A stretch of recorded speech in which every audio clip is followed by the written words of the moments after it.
how to find deleted friends on Snapchat.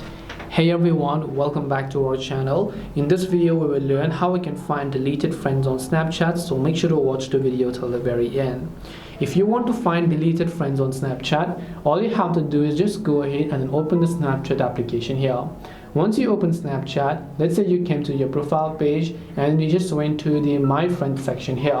Whenever you went to My Friends section, maybe you went to a person's page over here and then you just happen to delete them as a friend, and you remove them as a friend and you want to find a list of places where you actually unfriended these people. Now, Snapchat will not give you a list of people whom you have unfriended or deleted as a friend, but instead what you can basically try to do is you can actually try searching for their username here. So you can tap the search option and then you can just try searching for their username, and whenever you try to search for their username and then you tap on it, you're not friends with them, but what happens is that if it says add friend instead of showing their snap score and everything, if it says add friend, it means that you have deleted them as a friend, or maybe they have deleted you as a friend. So I can see their snap score and everything, which means that I definitely am friends with this person, but if it doesn't show me, then I have deleted them. That's the only way to figure out. You just have to search for the username and then figure out in that way. So hope this video helped you. If you have got any questions, feel free to leave them down. Thank you for watching and see you in the next video.